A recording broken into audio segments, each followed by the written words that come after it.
Hey there, guys. Don't worry about the noise in the background, it's just my laundry. I am a huge Boston Bruins fan. I'm a hockey fan, but I'm a Boston Bruins fan. I learned to love it over time. I actually hated it at first when I was young. I never could really get into it. But then, when I chose a team, it just kind of helped me. Like, kind of helped me choose a side, I guess.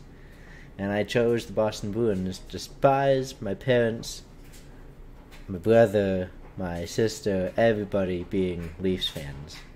So, I feel like I got the good end of the stick. But I'm here to talk about the Boston Bruins. I'm seeing a lot of hate for the Boston Bruins right now. And yeah, we don't have the toughest defensemen. We might not have the greatest depth, like teams like Tampa, or teams like Florida or Carolina. But I actually truly believe in this team. I truly believe that this can be our year. With the current team, our top line is firing, and that's ironically without Pastrnak on the first line. It's actually it's actually like amazing to see that we're clicking right now. We have 6 games, knock on wood, that we continue 6 games in a row that we've won. But this team has come a long way from even before 2011. Like, I've been a fan. Oh man, I've probably been a fan since like 2000. The later part of 2000, I forget what year.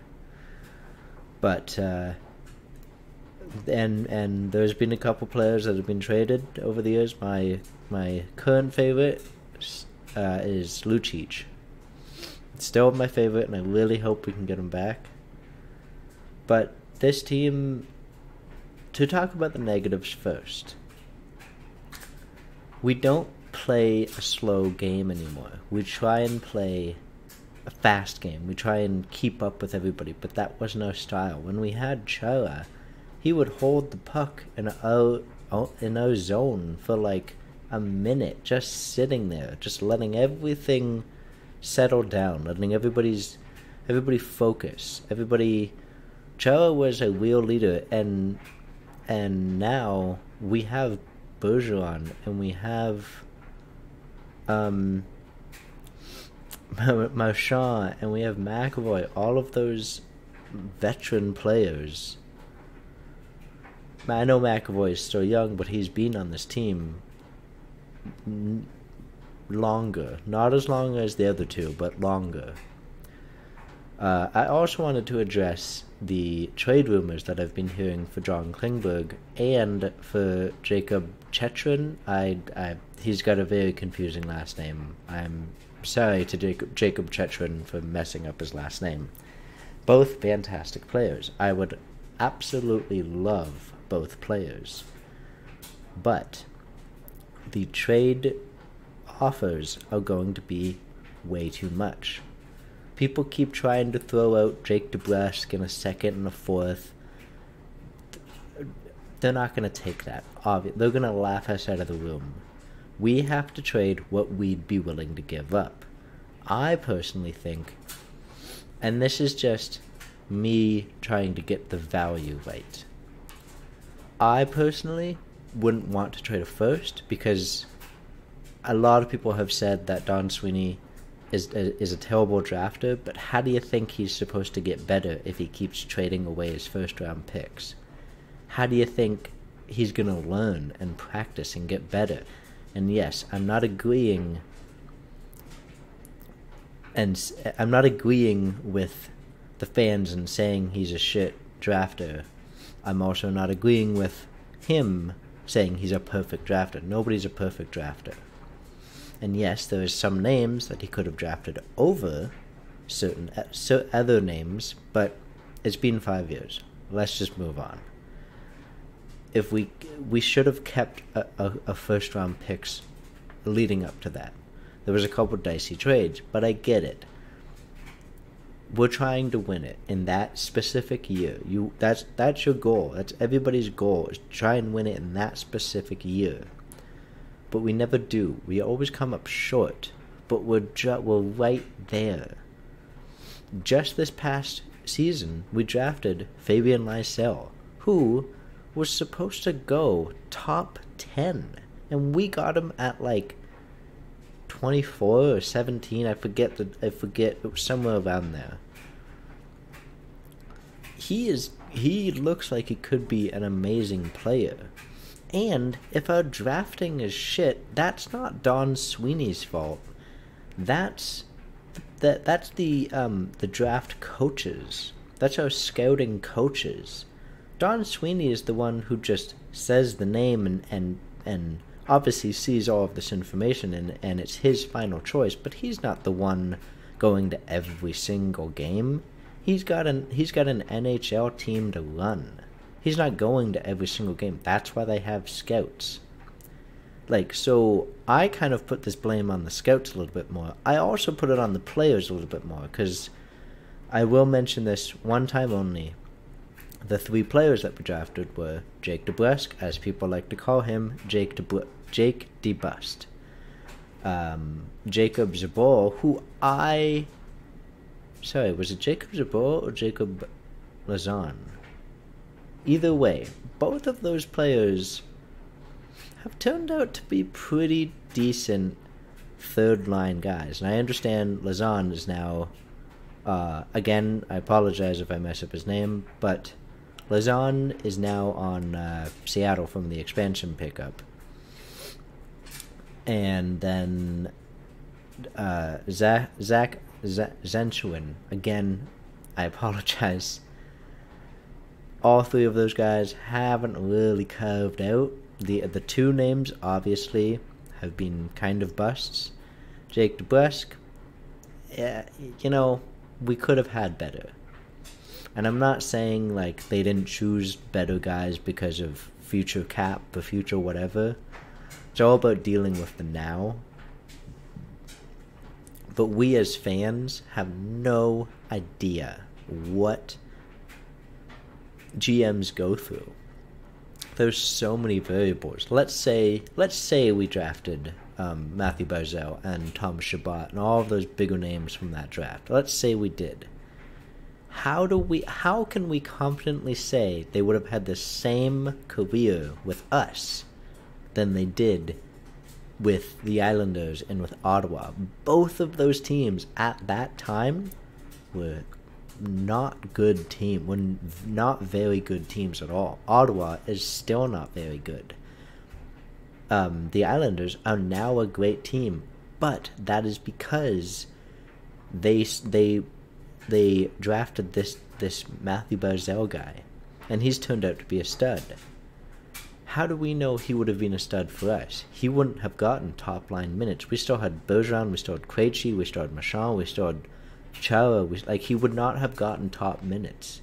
And everybody would have been like, oh, he would have replaced Krejci. No, he wouldn't. He wouldn't have replaced anybody. He would have probably sat on the 3rd line, or he would have sat on the 4th line, or our scout coaches would have screwed him up, would have messed up his development. You never know until a player gets there and tries out. You always have to take your guy. And again, there might have been things that they liked about those players more than Matthew Barzal. Maybe they didn't have a good interview with Matthew Barzal. Maybe he's not a good teammate. Maybe. There's so many variables. Now, let's talk about this current season. Yes, we are in 4th place. Just on the wild card cusp. We are putting together a few solid strings. And this team looks great. Obviously, I'm not going to talk about the top line because we all know the top line is amazing with or without Pastrnak. The second line has been clicking with Pastrnak.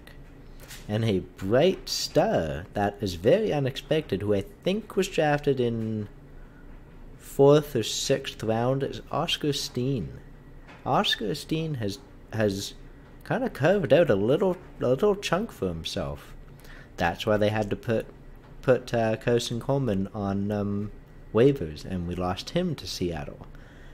I liked Carson Coleman, but he was 27 or 26. He was getting up there in age. By the time he would have been a good player for us, it would have been too late. That's the other thing.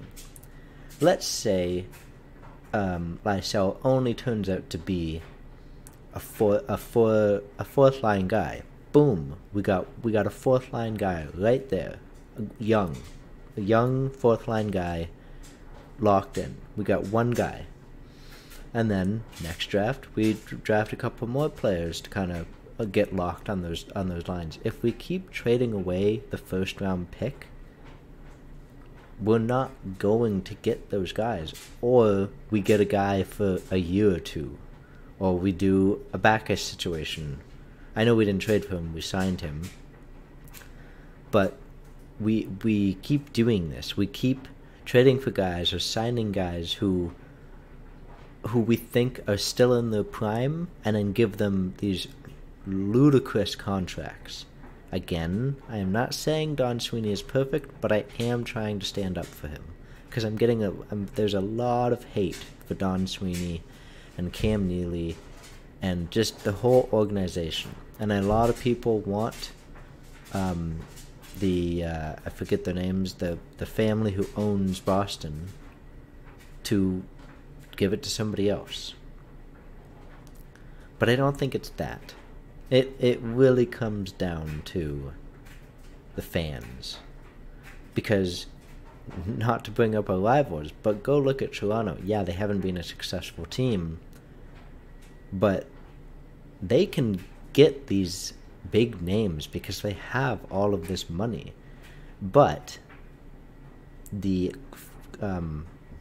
coin flip of that is they have all this money and they should have spent it more wisely. Well, I'm on the Leafs. Let me talk about the Leafs. They should not have spent I think it's like 30 million or 40 million on 4 players. Yes, Austin Matthews, amazing player. I'd love to have him on Boston. Mitch Marner, again, love to have him on Boston. Nylander, sure. I'm not a huge fan of Tavares. That was a horrible decision on their part, to give him 10 million per 5 years or something, then make him a captain. I get it. He's from Toronto. This is the team that he's always wanted to play for. But why give him 10 million and make him the captain? That's just pissing off Austin Matthews, who's been there 5 years prior. That's especially pissing off the actual captain that they should have given the captaincy to, who is Morgan Rielly. Morgan Rielly has been there for like 7 to 8 years. He believed in this team, and that team is going nowhere. They spend way too much money on players. They have a good goalie who's doing good right now, but you don't have a backup. You don't have any defensemen. You don't have any depth. You don't even really have high prospects because you keep failing in the first round. You keep just, like, yeah, you do amazing in the off season, or the regular season, and the off season. Like, you get all of these guys, but you're always against the cap. When I'm saying this right now, when Austin Matthews' contract is up in 4 to 5 years or something like that, he is going to leave if this team doesn't change. If this team doesn't do anything to change anything around, they're still at the cap. They have no money to do anything other than sign depth guys or 39-year-old guys. Like, yeah, it's cool that they have Jason Spezza and Joe Thornton on the team and Wayne Simmons, But that's the big issue of Toronto, is they keep signing guys that were great on other teams, that were like amazing on other teams, that were their stars. The issue isn't that they have too many stars. The issue is that they're way too top heavy and they have way too many the guy on their team, meaning they don't have